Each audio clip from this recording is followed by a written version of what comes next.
Well, good evening, everyone. Welcome. My name is John Jazak, and it's my privilege to be the director and curator of the AEC Mineral Museum. And so welcome tonight. And I see that a lot of folks have been over to the museum, so I'm delighted to see that as well. I hope you really enjoyed that. I'm really glad to see such a great audience here. Before I introduce our speaker, I want to mention, though, that Professor E. William Heinrich was a prominent mineralogy professor at the University of Michigan, and he was also the curator of their mineral collection. Now, thanks to Dr. Bornhorst, actually the AEC Mineral Museum has the University of Michigan's collection here under our own roof, and we co-own it with the University of Michigan, so that's quite a wonderful thing. Dr. Heinrich's mineralogical interests ranged from carbonatites and pegmatites to critical minerals, micas, uranium deposits, and more. Among his many publications and research papers in his books is the first edition of the Mineralogy of Michigan, and that was subsequently updated and revised by our late curator, Dr. George W. Robinson.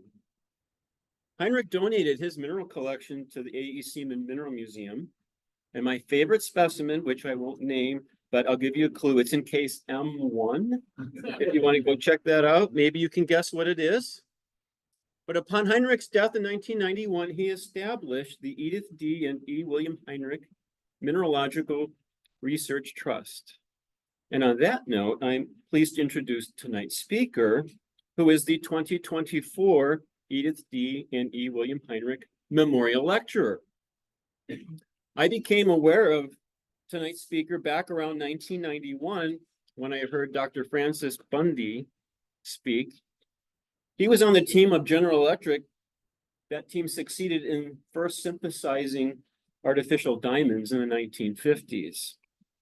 I asked him after his talk, as a co-lover of carbon, if it was true that his team had turned peanut butter into diamonds. He smiled. It's actually ironic on my notes. It says turned peanut butter into graphite. It's just, now you know my favorite mineral in case I'm one. Well, Dr. Bundy smiled and he directed me to read a book called The New Alchemists that happened to be about the race to synthesize artificial diamonds, and it was written by our speaker tonight. I also subsequently learned that he had a project called the Deep Carbon Observatory. Of course, I wanted him to come and speak. He had a new book called A Symphony in C. C is not for copper in this case, it's for carbon. He has been creating a lot of excitement with his work on mineral ecology, mineral evolution, mineral informatics, astrobiology, and the origin of life. He has won many awards. Before I list them, I wanted to present him. Well, let me show you, and I'll present him after.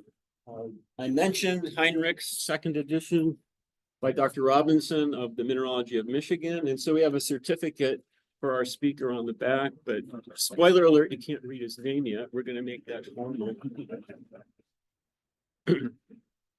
In 2021, he was named one of the world's top 10 most influential scientists. In 2021, he was also the recipient of the International Mineralogical Association's Medal of Excellence. So here to speak to us tonight about mineral evolution, a case study of a new natural law, please join me in welcoming Dr. Robert M. Hazen from the Carnegie Institute for Science.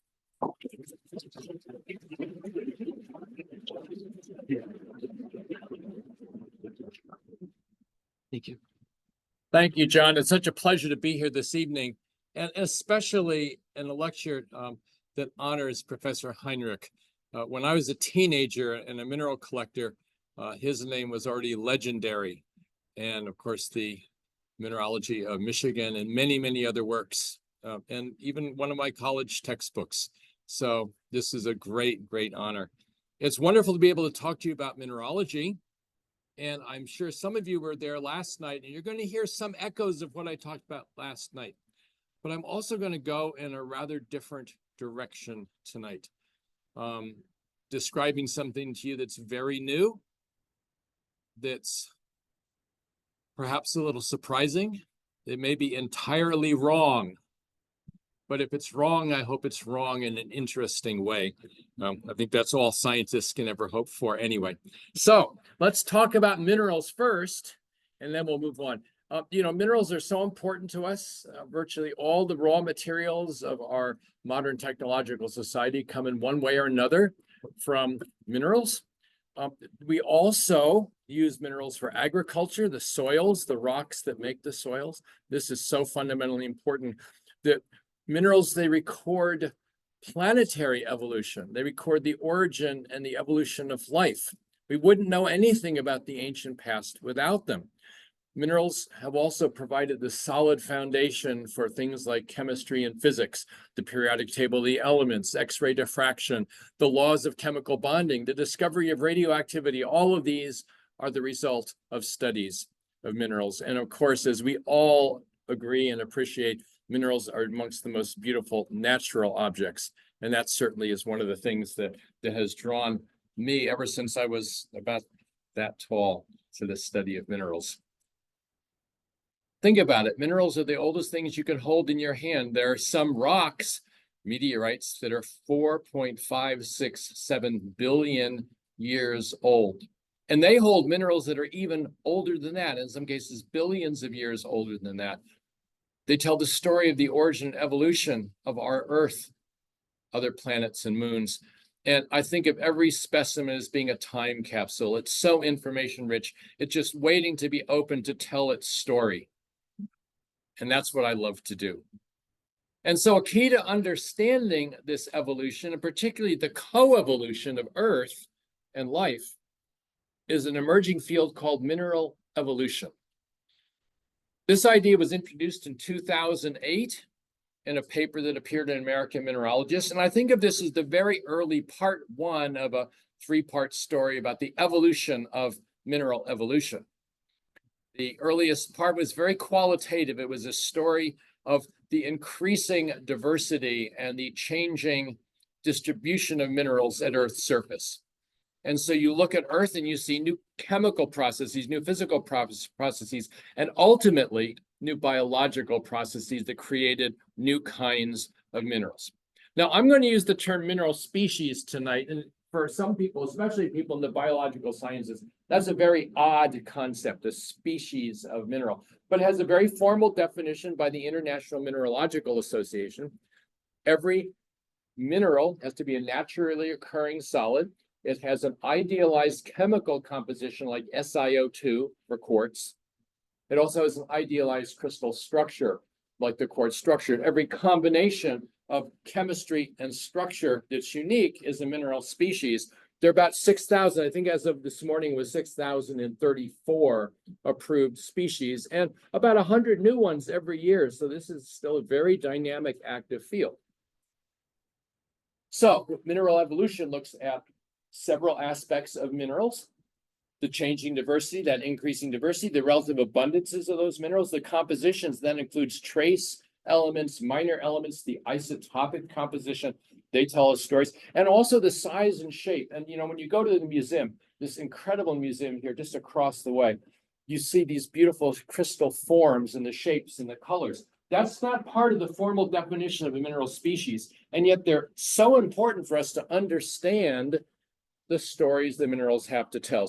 So we're interested in all these. We think about the near surface, the upper 3 kilometers of the surface. That's where you can go down in mines, where you can see them and study them on Earth. It's also what we're most likely to find on other planets and moons, and it's where biology interacts directly with the rocks. And we'll see that biology is really important. So I have to make a comment about the word evolution. Right from the start, 2008, we got pushback on this, because the word evolution has several meanings. Now, the most basic general meaning of evolution is just change over time. And we know that happens. We see it around us. We see it in our own lives. Norman Bowen in 1928 talked about the evolution of the igneous rocks. And we talked about the evolution of stars and the evolution of planets and the evolution of meteorites and all sorts of things.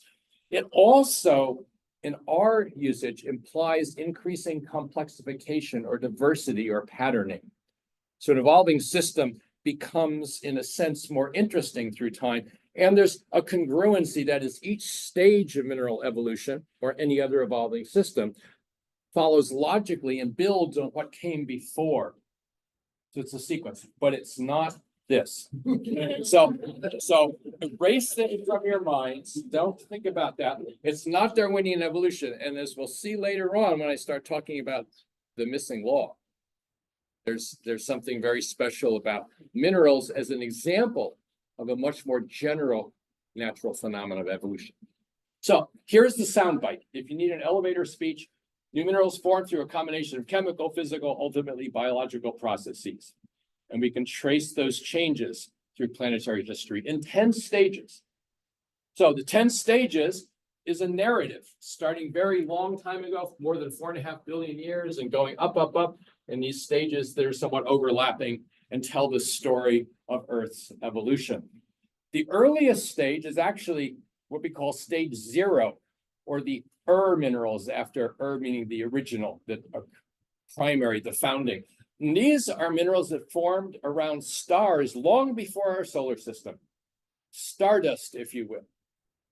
These minerals form when an old star starts expanding its atmosphere, it gets cooler, and it's also rich in some of those mineral forming elements. So we see about 20 different minerals. We see about 12 different essential elements. When you combine those, you have the question of mineral evolution. How do you go from these stardust minerals, 20 minerals with 12 different elements? So what we see today, over 6,000 minerals with 72 different essential elements. That's the story of mineral evolution. And as I say, it takes place in 10 stages, the earliest ones being the condensates around that solar nebula. You can imagine something in space, a shock wave from an exploding star may have caused the initial perturbation, and a cloud of dust and gas began assembling, collapsing in, rotating. 99% of that material went to form the sun, which ignites, which sends out pulses of heat and melts the surrounding bits of dust into little droplets. They cool, they form igneous minerals. That's stage 1, 90 minerals or so. Those droplets condense into larger and larger bodies. And you can imagine this big and this big. First, it's electrostatics, but then gravity takes over. 10 kilometers, 50 kilometers, 100 kilometers. And when you get that large, the body starts melting internally from internal heat. And you separate out the metal to make a metal and iron nickel core. You have a silicate magma. You start making new minerals. You have aqueous alteration. You have thermal alteration. You have impacts that create new minerals. About 300 minerals in all. That's what we find in meteorites. That's what we think is probably, when you start forming planets, the endpoint for a dry world, like the moon, like Mercury. About 300 minerals, but it's difficult to imagine you get very much more. If you have a wet world, like early Earth, like early Mars, you can start doing new tricks. You can make clay minerals. You can make hydroxides. You can make ices at the cold poles. And so this gets us up to an estimated 450 minerals. That's stage 3. We think that may be the endpoint of Mars. Stage 4 is the formation of all those beautiful pegmatite minerals and granites. Granites form on Earth because you have a hot, big planet that's coated by basalt. And when you heat basalt from beneath, and it's wet, it melts, it partially melts. And that first melt is actually much richer in some elements like silicon and aluminum. And so you form this granitic melt. It comes up to the surface, it forms continents, and those continents are mineral rich, about 1,000 in all. So Earth has this trick. We don't know of any other planet in our solar system that could make pegmatites. But we do even more on Earth. We have plate tectonics. And that means you're recycling fluid rock interactions of the not only the crust, but also the upper mantle. Many, many millions of cubic kilometers of rock that's reworked. The fluids circulate, they concentrate elements. New kinds of magmas come up. New kinds of volcanoes form. You have ore deposits, these massive base metal deposits with sulfides, hundreds of salt-basalt minerals that never would have occurred before this point. You also have tectonic mountain building, which also creates high pressure, stressful environments where new minerals form. And also plate tectonics brings some of those high pressure minerals to the surface. So for the first time, you have all sorts of interesting high pressure minerals that never before graced the surface of our planet. And that's stage 5. And those first 5 stages give us about 3,000, maybe 3,500 or so minerals, purely physical and chemical processes. And that's it. We can't come up with any other mechanism that makes minerals. So how do you get to 6,000? And I've given you the punchline already if you've been paying attention. It's life. Life is an incredibly important component in the evolution of minerals. And that's kind of ironic because life could not have emerged without all the amazing things that minerals can do. They can catalyze reactions. They can actually serve as reactants, part of the chemicals that make life, templates, protection, scaffolds, all these different things. So here we have the situation where minerals play a critical role in the origin of life. Life emerges, and then life plays a critical role in the origin of minerals. And this is the co-evolution of minerals and life that has taken place over 4 billion years of Earth history. Now, stage 6 makes these beautiful stromatolitic forms, makes banded iron formations, makes other kinds of things where microbes do a lot of the mineralization here. But we're not making a lot of new minerals. What the microbes do is they just speed up the formation of minerals that probably formed anyway. The game changer is when life learned how to use sunlight to break water apart and to release oxygen. That's photosynthesis, and that rise of oxygen in the atmosphere essentially rusted the planets, but not just iron. All different kinds of elements are sensitive to that presence of oxygen. And so, for example, copper minerals, at least 2/3, maybe more, of all the copper minerals known on Earth could not have formed before you had oxygen in the atmosphere. They're near surface secondary minerals, which are so beautiful in the collections of copper minerals, for example, at the museum across the way. But it's true also for all these other elements. They're called redox sensitive. They're sensitive to the presence of oxygen, and new minerals form at the surface by the thousands. So that's much of the Earth's mineral diversity. Stage 8 is a period of about 1 billion years in which the oceans, they were oxidized at the surface where they were in direct contact with the atmosphere, but it took about 1 billion years for the oxygen to penetrate all the way to the bottom as it is today. And once you do that, then you get rid of all the ferrous iron, the reduced iron in the ocean. It forms those iron formations at the bottom of the ocean, and then you can start doing new things. It also caused great swings in the climate because suddenly the atmosphere changed, the climate changed. You had periods, cycles where Earth became very cold, and by some models, it was covered with snow and ice from the poles all the way to the equator. And that means that the most abundant mineral on Earth by far was ice. Ice, yeah, ice. It's the H2O. That's the idealized formula in the ice crystal structure. So that's one of the 6,034 minerals. But then there are other times the climate got incredibly hot. It swung dramatically from icebox to hothouse, and ice may have gone completely extinct on Earth for some periods of time. And then when it gets cooler, ice comes back. So minerals can go extinct. They just don't necessarily go extinct forever. And then stage 10, this is when life learned to exploit minerals. When life came onto land, you had new soil forming processes with root systems. You also had all these different kinds of fascinating mineralization of shells and teeth and bones, minerals associated with the decay of organisms, minerals associated with coal measures. This is biomineralization. And I have to tell you a story. It's a secret. I know I said I love minerals, but I basically collect trilobites. Okay, so I've been collecting trilobites for a long time, and trilobite eyes have always fascinated me. This is the first trilobite that I ever collected. I was like 9 years old. It was from Silica, Ohio, and it just hooked me. The little eyes are Right now, they're made out of pyrite. The shell is but the original trilobite eyes, those little lenses they're looking at you, originally were made of calcite, CaCO3. And they were single crystals of calcite with the C-axis pointing out at you.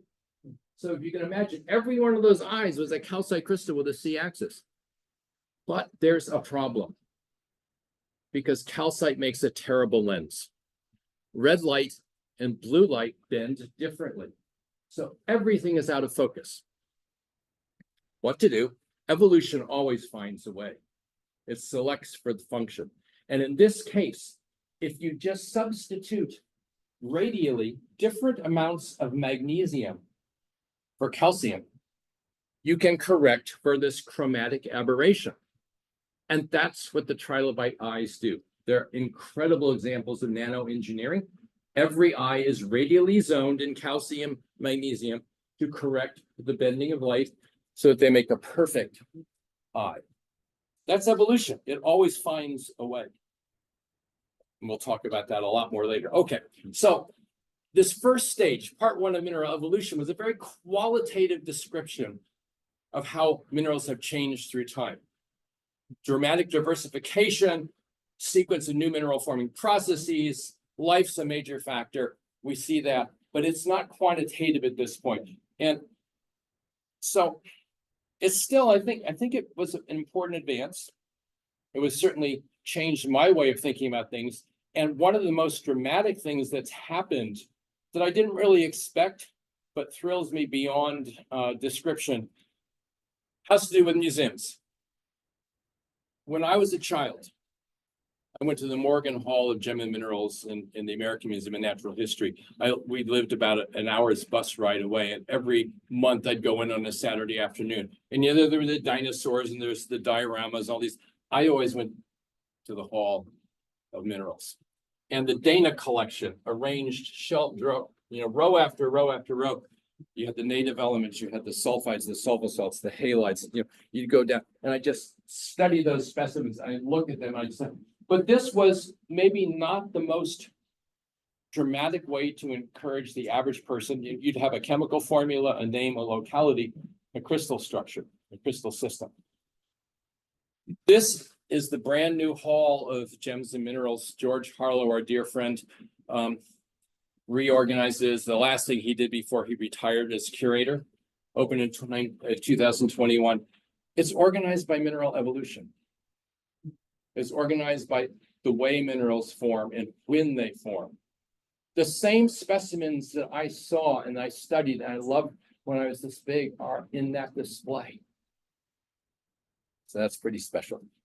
And other places too, the Vienna Museum, the Paris Museum, Mineral Evolution, the new Tucson Gem and Mineral Museum, and a bunch of others now are using this as an organizing principle because it tells a story. Every mineral becomes a player in a drama that's 4.5 billion years long. And you meet garnet in various stages, in various processes, diamond being the very first mineral, and then graphite following not far behind, maybe the second, and so forth. So this is really exciting. But this is a qualitative approach, and scientists need a quantitative basis if you're really going to make this into a good study dimension. So this quantitative approach means harnessing data, deep time data on minerals, and using this power of data-driven discovery. That was the topic of last night's talk, and I'll touch on that, but just to give you a sense. But this is the second part of the evolution of this idea. And it said we have to make databases that have lots of data. So working with my friend Bob Downs at the University of Arizona, this is the rough database that he designed. And we have this evolution button you can tap on. It has about 200,000 mineral locality age data, all done by hand, most of them by University of Arizona undergraduates, supervised by graduate students, Josh Golden and Alex Pyers. It was about 10 years of work, just line by line by line, going through papers and adding data. A wonderful educational experience, and now an incredible resource where you can go and you can look for a given element like manganese. You could say, let's go back 4 billion years, see when manganese minerals formed, and in this case, say, what is their oxidation state? Are they very oxidized? like you'd find on the surface of Earth today? Are they very reduced? And so this shows that. It also shows two of the very dramatic things that we found. These vertical blue lines are times when continents came together into what are called supercontinents. There are 5 episodes that we recognize in Earth history. And in each of those episodes, you see pulses of mineralization because you form more minerals when mountains are building and you preserve them. So those are the age of minerals that we see most commonly. We also see changes in the oxidation state, and we can graph these in various ways, and we can study a huge amount about the way different minerals form. One of my favorite things to do, though, is to think about the tectonic environment when minerals were forming. This is particularly relevant here, where we had the failed rift in the mid-continent, a billion or so years ago. And so you can look at the tectonic shifts of the plates, and you can plot on top of them when minerals formed using our mineral evolution database. So here, manganese minerals forming, here's the age, 300 million years, 320, 310, and so forth. And as the continents shift, you see new yellow, red, and blue dots represent different oxidation states occurring, and almost all the dots occur where 2 plates are coming together. Those are very important for mineralization episodes. So what we learned from this mineral evolution database is that we see the episodicity of minerals because of supercontinent. We see the redox sensitive elements, the oxygen in the atmosphere forming new minerals, increasing the average oxidation state. But I also have to say that this phase of our study didn't exploit the full richness of data. So we needed something else, because minerals contain immense amounts of information. And I've mentioned this, they have trace elements, they have minor elements, they have isotopes. They have various kinds of structural defects and solid and fluid inclusions. They have twinning, they have exsolution, they have many other properties that as mineralogists, as petrologists, as geochemists, we study them in great detail.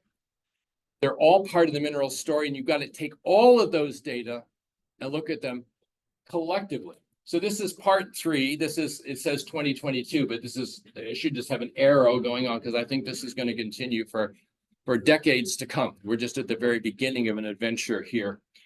Use lots of different data resources, the big databases like RUF, like MinDat, classic sources, which have vast amounts of data. These all have to be transcribed into databases that allow us to study.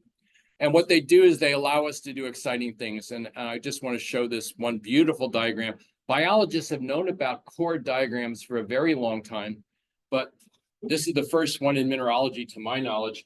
Around the outside of this, there are 30 different segments representing the 30 most abundant cobalt minerals. And every coexisting pair of cobalt minerals at any locality around the world, based on MinDat, is represented, each one represented by an arc.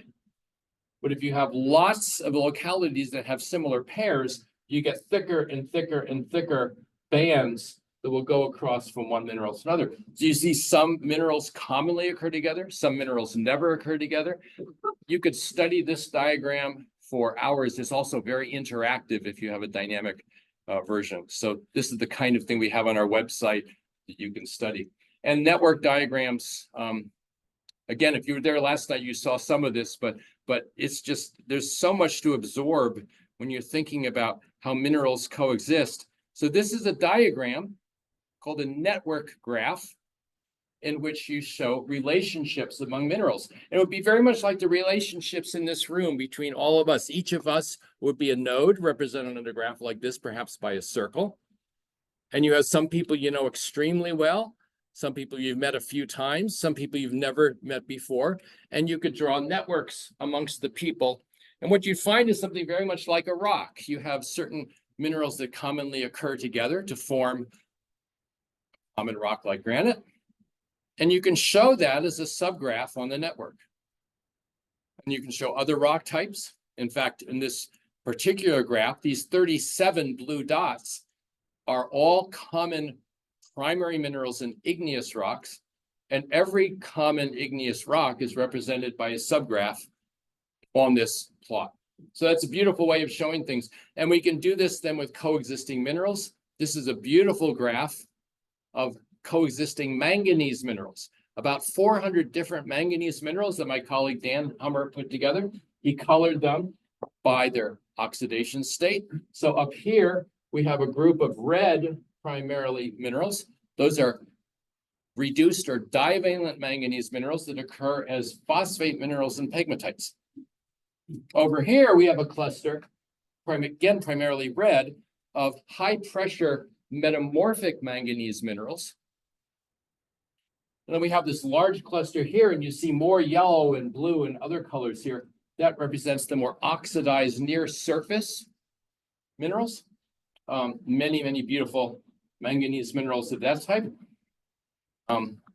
Again, I love, this is called a hairball in network theory, when you have just a whole bunch of things that are clumped together.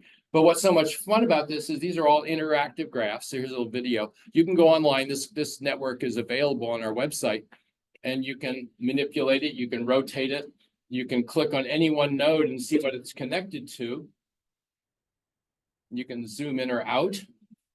We're gonna zoom in, zoom in, zoom in. Let's zoom in a little bit more. Yeah, oh, cryptomylane is really interesting. It's sort of a part of all three of those clusters.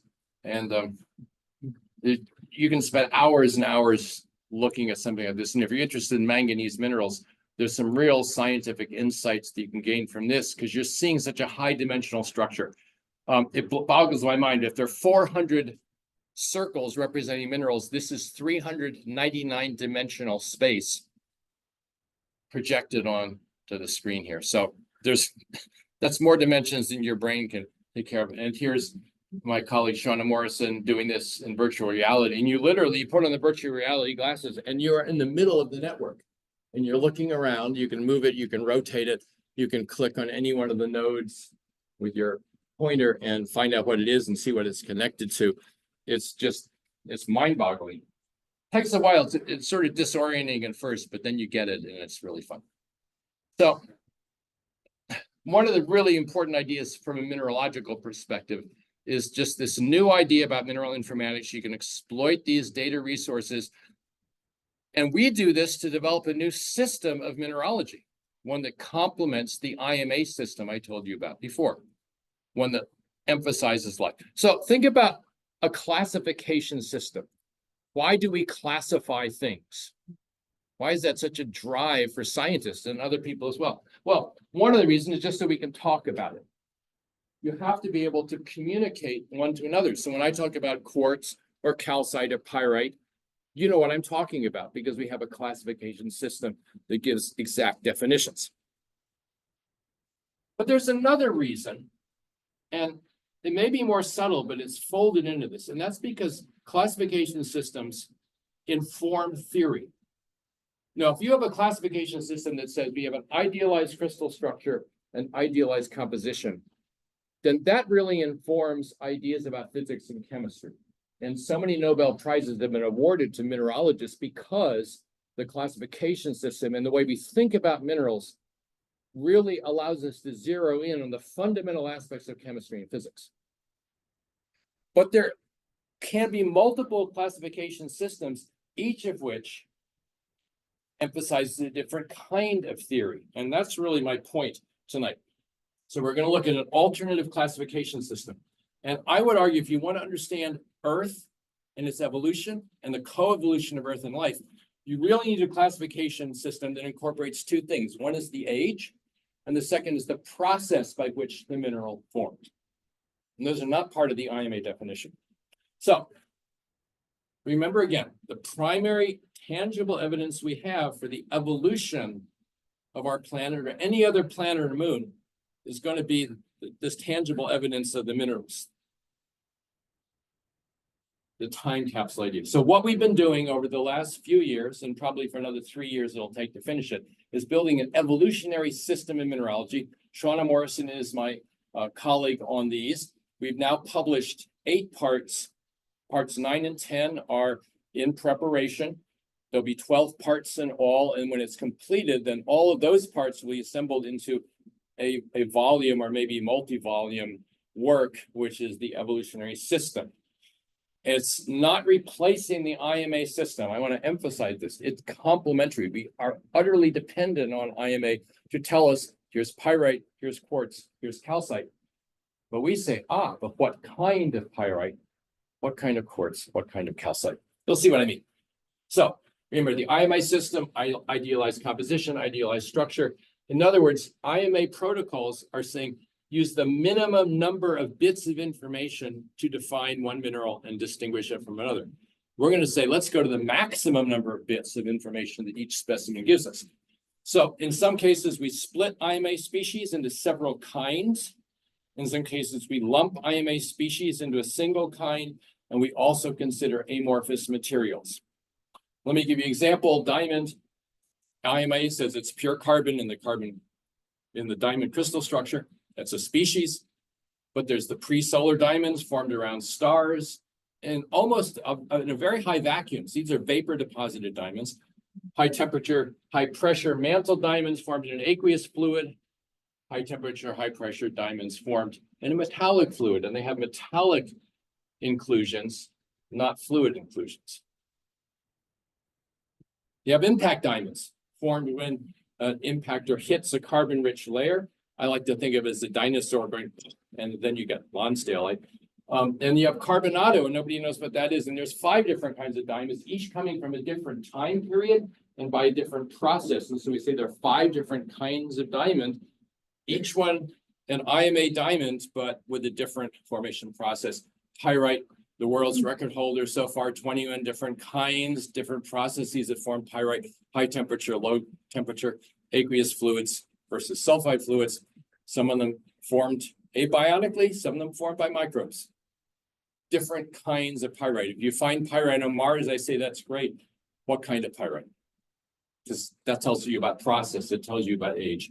Tourmaline, now 37 different species, but an individual crystal can have multiple species. This crystal, I think 8 is the record now for a single crystal from Madagascar.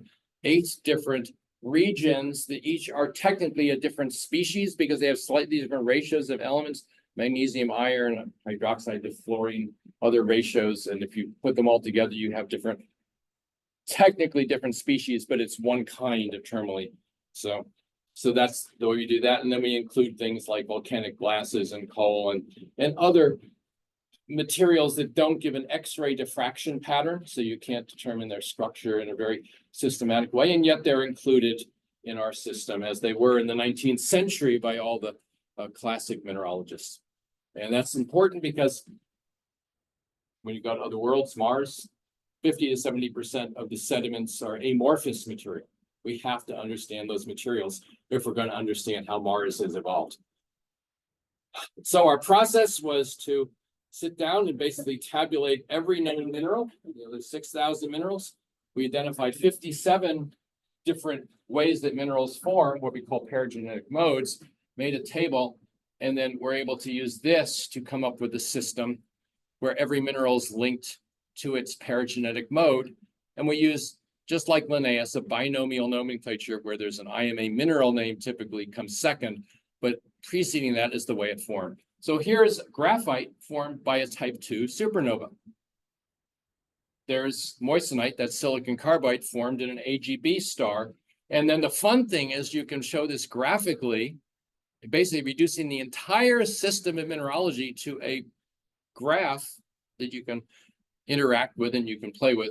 My colleague, data scientist Anirudh Prabhu at Carnegie has done this, and you'll see there's star-shaped nodes which represent different kinds of stars. There are lots of different kinds of stars that could form minerals, and then little diamonds showing different kinds of minerals, and every mineral is connected to one or more star, and every star to one or more minerals. And this is the minerals. This is the 20 or so minerals I told you about right at the beginning, connected to different kinds of stars. You can just start adding and adding to this. There's the primary chondrule minerals in the early solar nebula, and you can expand this outward and just keep expanding it. Here's all the 300 meteorite minerals of various sorts forming a graph. Then we estimate what the earliest Earth's mineralogy was like. There's the stellar network. that we started with. It's still embedded. And what you're doing is just building outward, outward, outward. You're expanding this with more and more different ways that minerals form and more different mineral species. Here we have about 450 species that we think is what early Earth looked like, and maybe what Mars today looks like. That's a speculation. And just fast forwarding, here's the whole graph, roughly 6,000 minerals, 57 different ways that they form. And this is a visualization of all of Earth's minerals. It's an interactive graph. You can go to any one of those dots, the 6,000 little brown dots, which represent minerals, all these colored dots, which represent the 57 different ways that minerals form. You can basically spend days exploring this and trying to understand Earth's mineralogy. Just a few of our major conclusions. Water, incredibly important in formation of minerals on Earth. 90% of all mineral species form one way or another by water. That means if you have a dry world like the moon, you're just simply not going to get a lot of mineral diversity, probably aren't going to have an origin of life. Rare elements are incredibly important. That there's a group of about 40 chemical elements, things that are quite scarce. And collectively, all of these minerals represent 1/100th of 1% of the atoms in Earth's crust. 1 part in 10,000. And yet 42% of all the mineral species require one or more of those rare elements. So this incredibly tiny minority of chemical elements, because they have unique bonding properties, because the Earth selects and concentrates them in local places, you can get this flood of rare, exotic, beautiful minerals that wouldn't otherwise form. And finally, life really plays a major role. Half of all species are formed by life, more than 1/3 exclusively by life. And so we see this incredible connection between Earth and life, so much so that the structure of this network, the details of its topology, are unlike any other mineral network that we've looked at. And we think this may be a biosignature itself. The planetary scale biosignature, because all of these green things here, those are all the biominerals. So they change the topology. Okay, and so if this were a normal lecture, I'd end here and say, here's my conclusion. Earth's mineralogy has evolved over 4.5 billion years as a consequence of new chemical, physical, and biological processes. And that's been an incredible ride for me, and it keeps going, working with minerals. But wait, there's more. Because thinking about minerals and evolution has taken me and my group in a direction we did not expect. Indeed, we're proposing that there is a law of nature which is yet to be stated, but has profound implications for all of us. This is a paper that came out in PNAS, Proceedings of the National Academy of Sciences, last October. It's been downloaded more than 100,000 times. It's gotten a lot of comment. And in it, we propose that there's a missing law of evolving systems. And I want to take you through this because it's an aspect of mineral evolution that shows how we can look outward from our specialty and see universal trends by focusing inward on something that we know and love. So there are laws of nature. These are the macroscopic laws of nature. These are the things that sort of describe and explain what we experience in the everyday world. I'm not talking about quantum mechanics here. I'm not talking about relativity. I'm talking just about you're sitting here, gravity is holding you to your chair, Newton's laws of motion are in play, there's electricity, magnetism, which explains the chemical bonding, all these things. Laws of motion, gravity, electromagnetism, and energy. And virtually everything that we experience in our lives can be articulated in terms of these laws. And the question we asked ourselves, are these laws sufficient to completely explain the evolution of complex systems, including the origin of life? And we think the answer is no. And if you accept the fact that there is something called evolution in various systems like minerals, which become more diverse, more complex, congruently, yet increasingly diverse, then you need a different law. Now, this has been an adventure for the last 3 years, beginning during the COVID times. And we realized we were not, any one of us, able to address this question. But I worked with an incredible group of colleagues. Carol Cleland, Heather Demarest, Daniel Ahrens at the University of Colorado Boulder are philosophers of science, specifically philosophers of natural law. And philosophy is a really important part of what I'm going to tell you about. We have physicists, theoretical physicist Stuart Bartlett at Caltech. We have very well-known astrobiologist Jonathan Lenine at Cornell, Jim Cleaves, who is Stanley Miller, the great Stanley Miller of Origin of Life research, his last student and an Origin of Life chemist. Mike Wong is an astrobiologist. Anirudh Prabhu is a data and information scientist. And that's me, and I'm the mineralogy guy. So here we have, the 9 of us got together. And we said, well, okay, if there is a missing law, what does a missing law look like? How would you know it when you saw it? It has to describe something that every one of us experiences in our lives. It's familiar, that, a 10-year-old will understand exactly what you're talking about. It's nothing abstract or obscure. It has to be fully consistent with all the other laws of nature. They're established. They're as true as anything we know to be in the scientific canon of ideas. But it cannot follow inevitably from those other laws. It has to be something in addition to this. Universal, consistent, but different. Okay, so what are the laws of nature? These are them. They're about 10 or 12, depending on how you count it, statements that, again, you can explain to someone just walking down the street because they experienced them. Now, the discovery of these laws was not straightforward because they required scientists to suddenly recognize what I call a conceptual equivalence. That is two things that may seem different on the surface, but actually are the same. Let me give you examples. Isaac Newton, before he could formulate those 3 laws of motion, he had to recognize that there's 2 different kinds of motion in a way that no one else before him ever had. So he said, there's something called uniform motion. And this is really straightforward. Something sitting still on a table is uniform motion. Something going in a straight line at a constant speed is uniform motion. So Newton said that, and everything else is acceleration. That was Newton's breakthrough. That's how he was able to make this incredible intellectual gap. Because what he realized is going in a perfect circle at a constant speed is acceleration, because you're changing direction. Prior to Newton, this was considered uniform motion.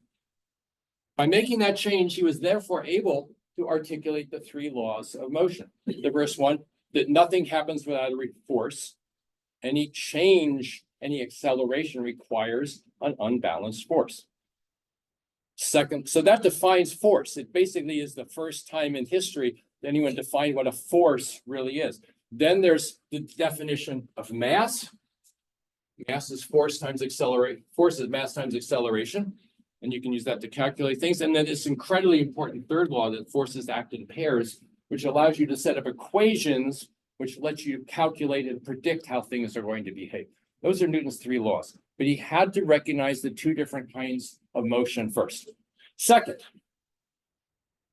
before Newton, again, Isaac Newton, unbelievable genius, he had to recognize that an apple falling from the tree and the moon in orbit are both falling.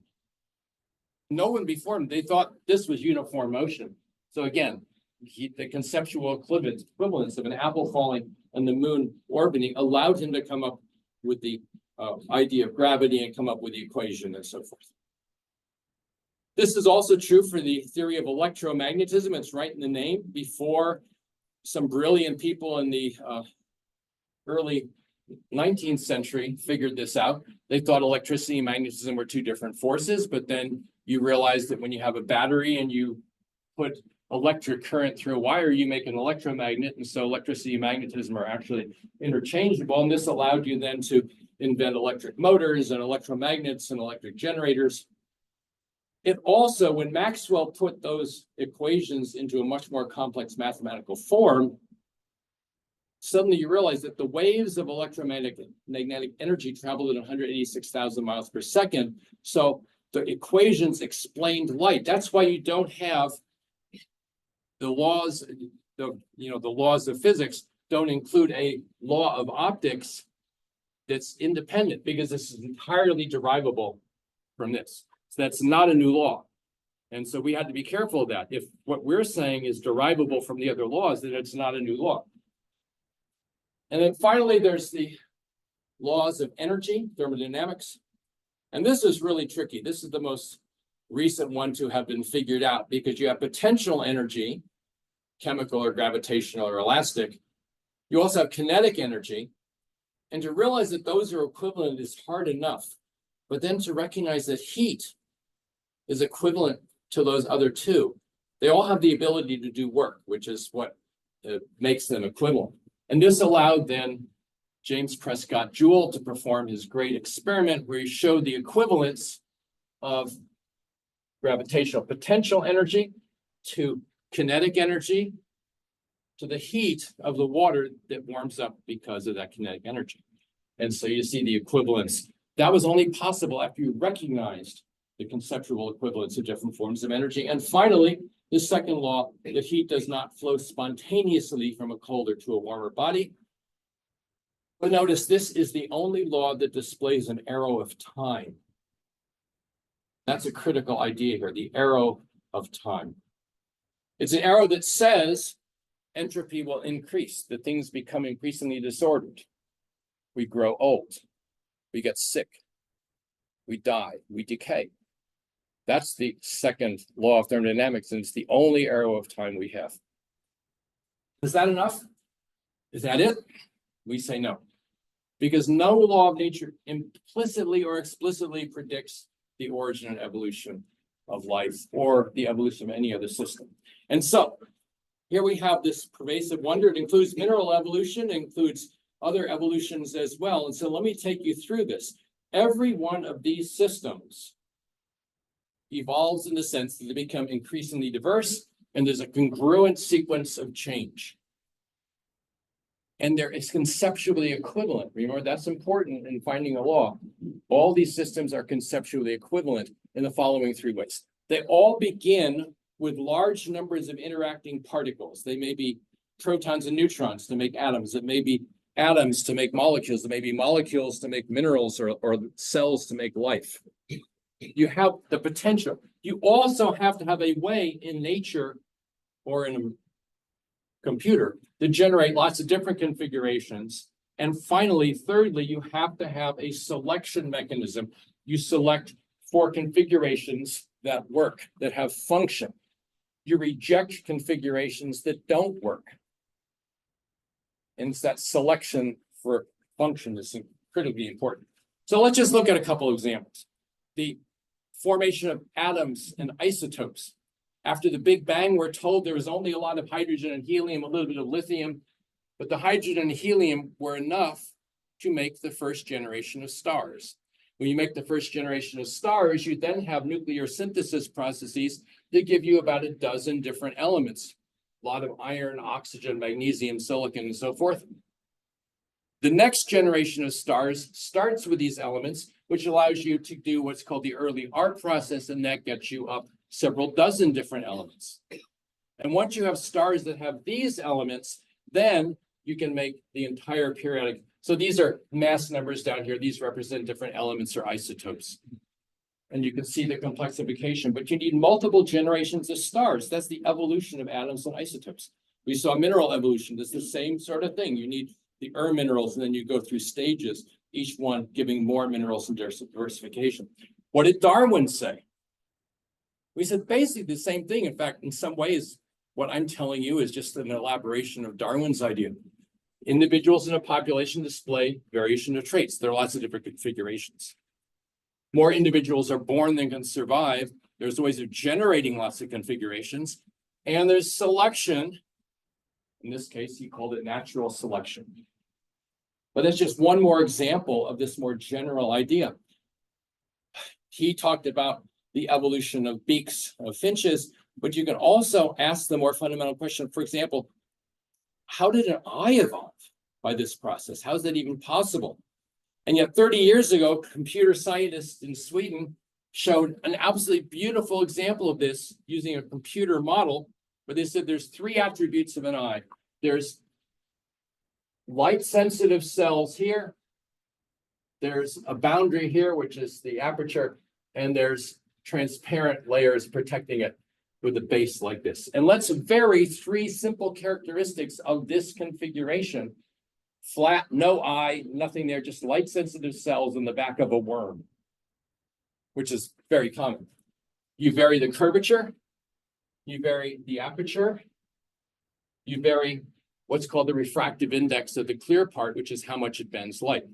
Look what happens when you let the computer randomly select different configurations, and you only preserve the configurations that work, that have function. You select for function. So if you can increase visual acuity even a little bit, you keep it.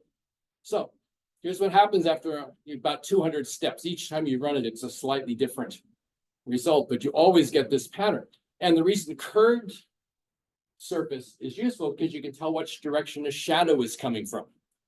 And if you're the prey, you'd like to know which direction the predator might be coming from to get out of the way.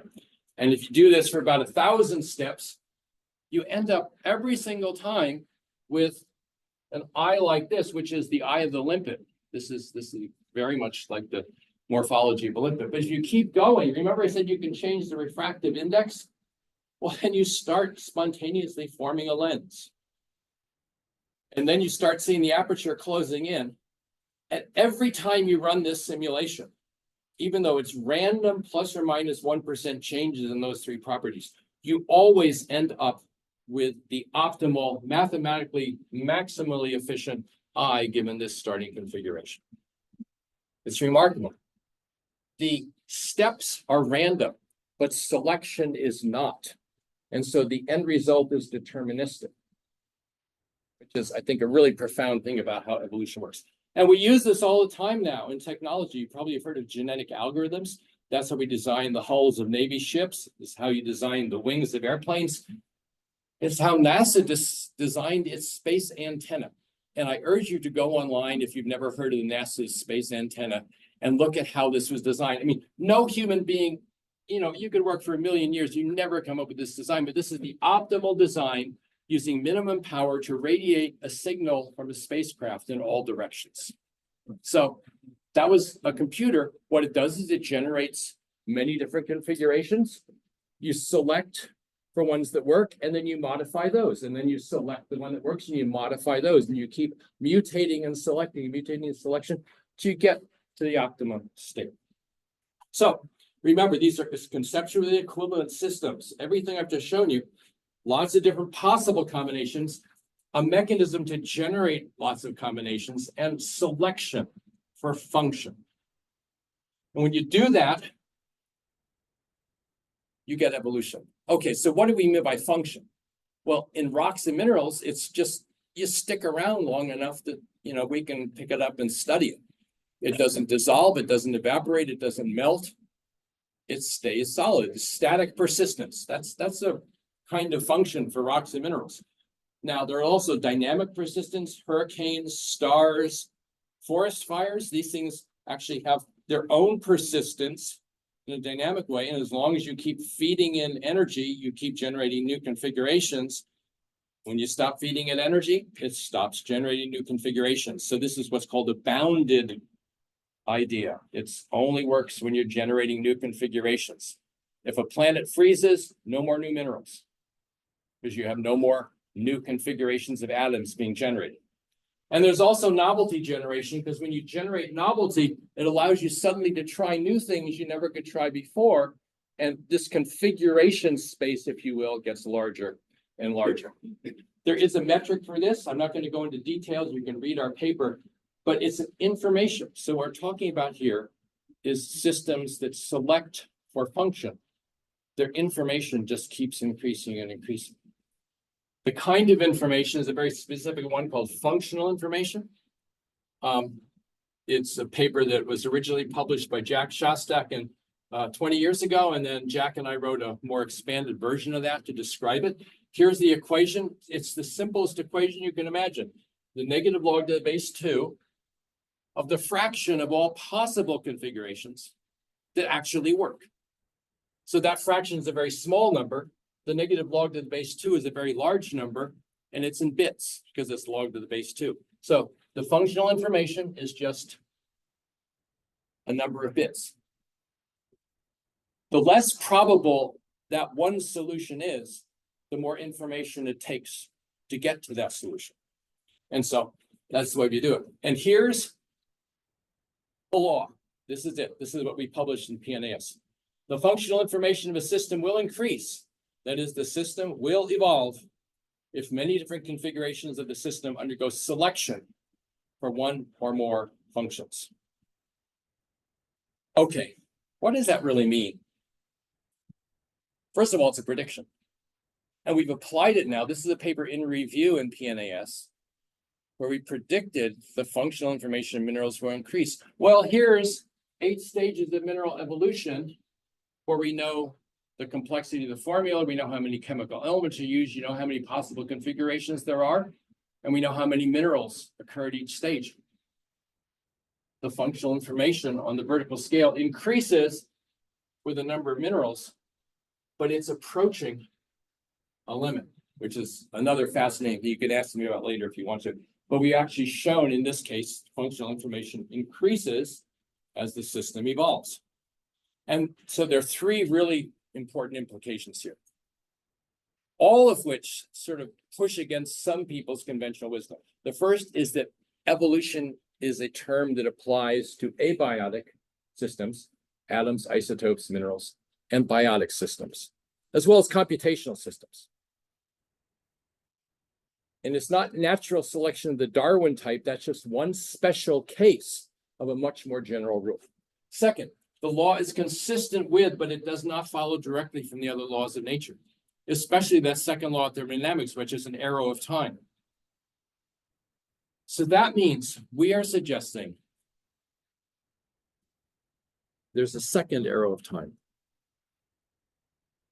What does that mean for us? I think it might mean something rather profound. We know that the second law of thermodynamics tells us there's an increase in entropy. And we know that matches our experience because we grow older. We get sick, we break things, they don't heal all the way. We're all going to die, and we're all going to decay into particles. That's the second law of thermodynamics. And I ask you, is that the only thing you experience?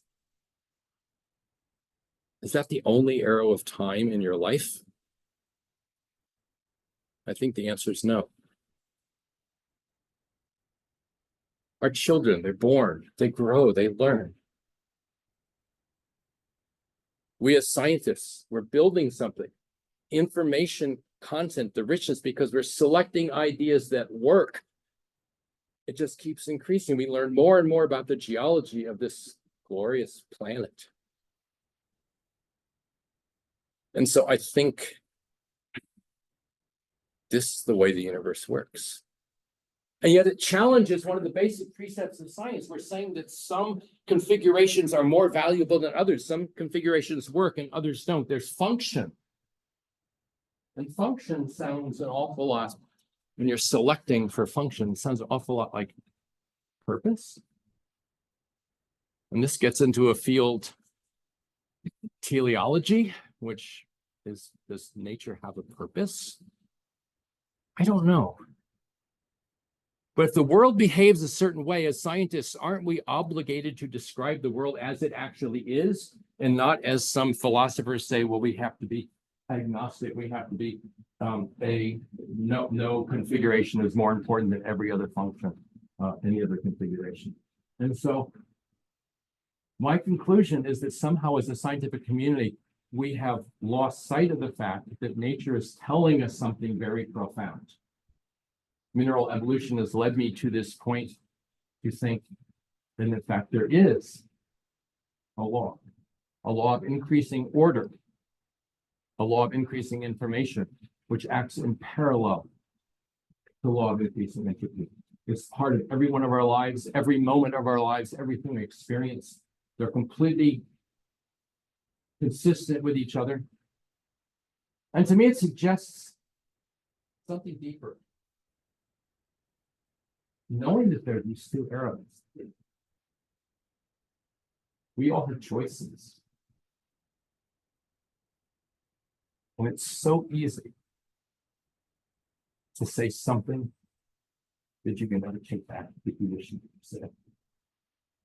That's the second law. But it's also possible to make someone's day better. Just smile. And so to me, this has taken me on a journey where I did not expect it to go. But this is our conclusion. As I say, we may be spectacularly wrong, but I hope we've been wrong, if so, in an interesting way. Thank you so much.